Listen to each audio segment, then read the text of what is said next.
acho que até é fundamental compreender um pouco do estilo do presidente americano. É um presidente que vive da economia da atenção. É um presidente que gosta de sentar com um chefe de Estado, botar um chefe de Estado sentado lá dentro e dizer, olha, conseguiu uma vitória.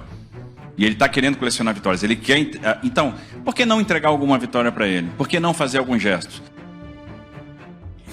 Entregar alguma vitória? Entregar o quê, Roberto Mohamed? Eu não posso falar. Aqui é TV Cultura, eu não posso falar. Mas é o que ele quer entregar. É o que ele queria entregar. E com o menino maluquinho segurando ele para não doer. Olha, eu acho que foi demais.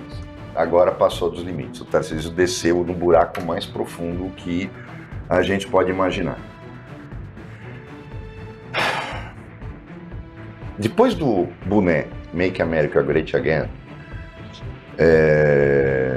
de falar que o Lula devia ligar pro Trump, uai, por que ele não liga pro menino maluquinho?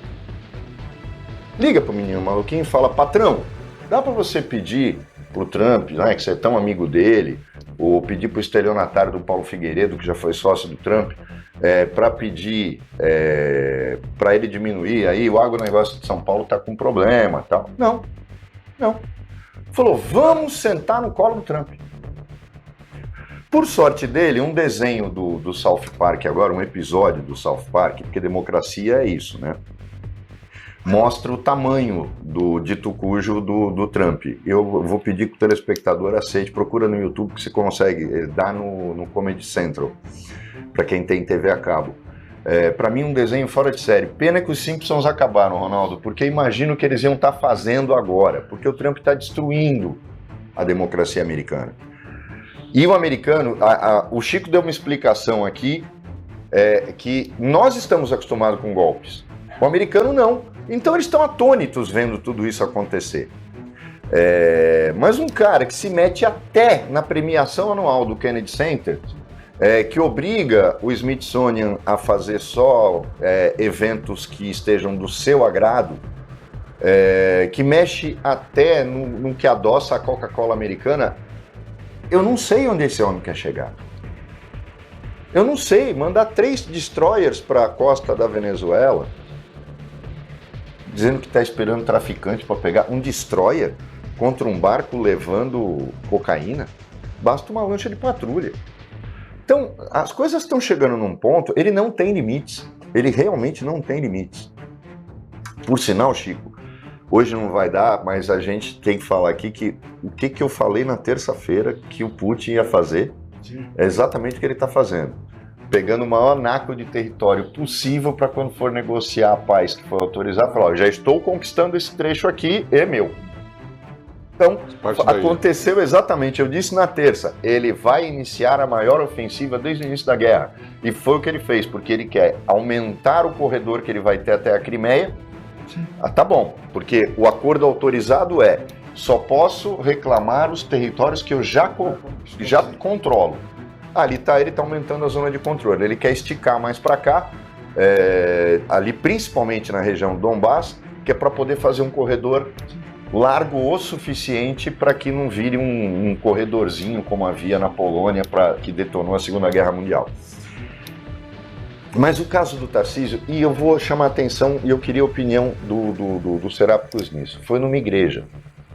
Todo mundo está acompanhando, e acompanhou que aqui em Santos até a Audrey Cleis pagou o pato, sem ter culpa, porque ela foi obrigada a divulgar o evento.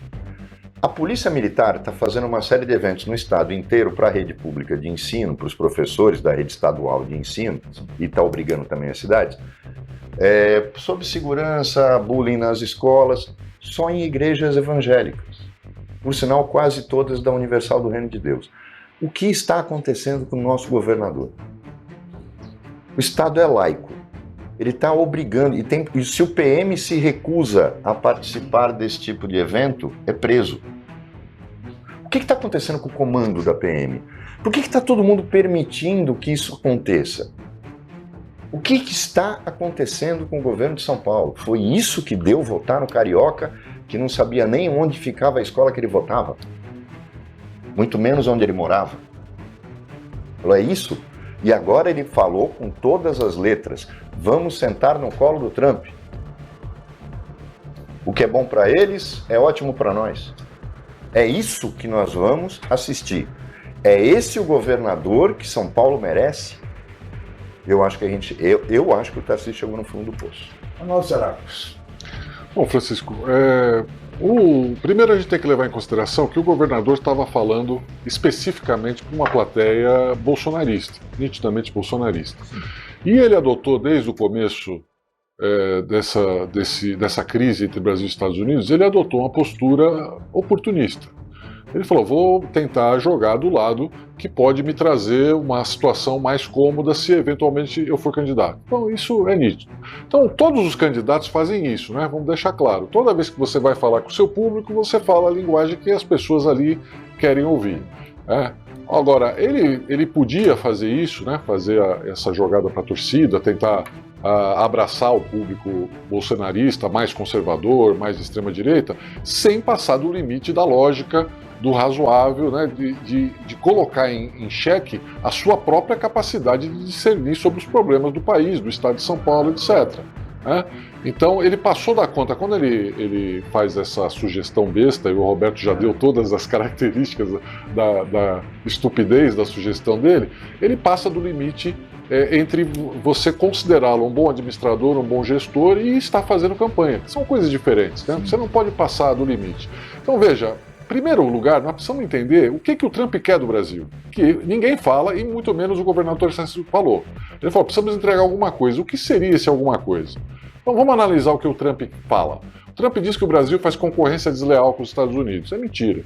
Quem faz concorrência desleal com os Estados Unidos é o Sudeste Asiático, que tem mão de obra escrava, que não paga encargos sociais, que tem uma vantagem competitiva sobre o resto do mundo. Né? Então o mundo inteiro, o Brasil sofreu demais com isso. A indústria têxtil brasileira foi dizimada pelos países asiáticos. Não existe mais indústria têxtil no Brasil, porque nós importamos hoje todo o tecido da China, como acontece nos Estados Unidos. Então, não existe isso. O Trump diz que o Brasil é um mau parceiro que taxa os produtos norte-americanos. Não é verdade.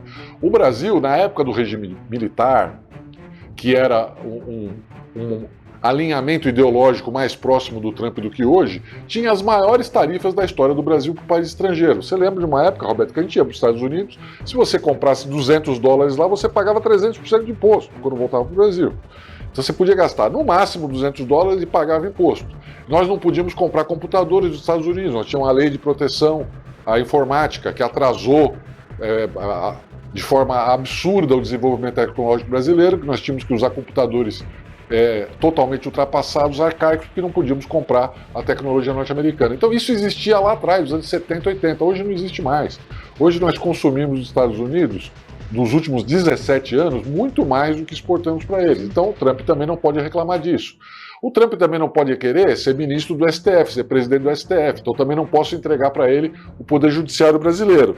E eu também não posso acabar com o BRICS. Então eu quero que o governador me diga o seguinte, o que ele quer que a gente entregue para o Trump, porque até hoje nós não entendemos. Provavelmente uma audiência, um pedido de audiência para que quem fosse lá fosse humilhado, como foi o Zelensky na primeira ida, como é costume, olha, Francisco, aliás,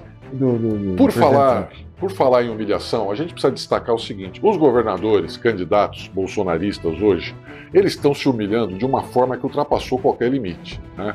Eles estão sendo chamados pela família Bolsonaro de canalhas, de ratos, de oportunistas e não têm coragem de responder. Então eu entendo que os pré-candidatos queiram os votos do Bolsonaro. Se eu fosse candidato da direita, também queria os votos do Bolsonaro. Ele tem uma marca impressionante de popularidade. Sim.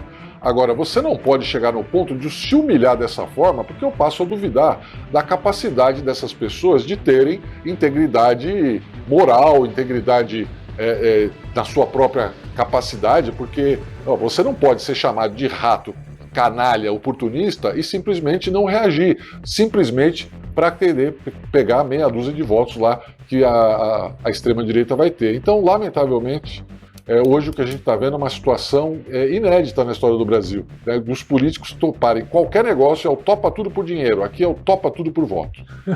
Mas tem uma coisa que eu queria chamar a atenção. Sabe que só tinha uma observação feita pelo nosso companheiro de bancada ali, pro Labão, economista, dizendo que essa declaração do Tarcísio não foi numa igreja, foi num evento de investimentos da Warren Investimentos. Obrigado, Alípio. Então ele repetiu porque ele tinha falado. Obrigado, Alípio, pela observação e pela audiência qualificada. Perfeito. Mas eu só vou fazer uma observação. Por exemplo, quando você fala os governadores, a gente está falando de 4.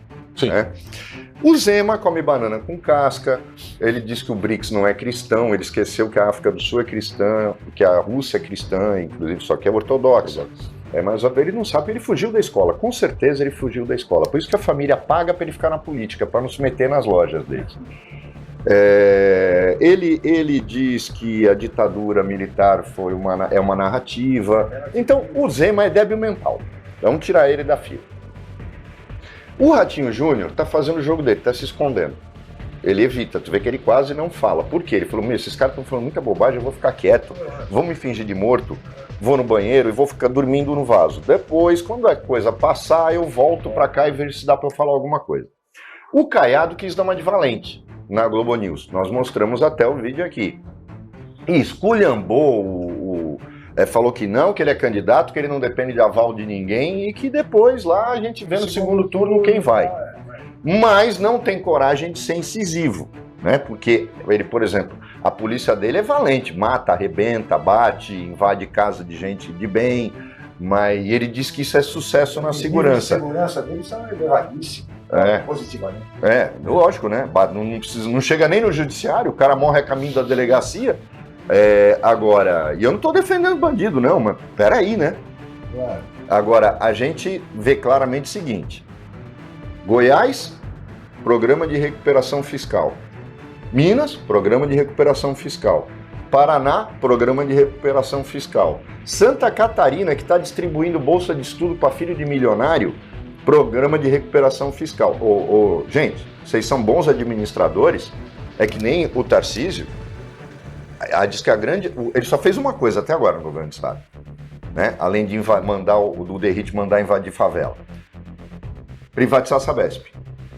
Se tornou campeã de reclamações, a conta de todo mundo dobrou de tamanho, mandou um monte de gente embora, não fez um investimento, só na cabeça do Tarcísio que ela fez investimento, não fez um investimento.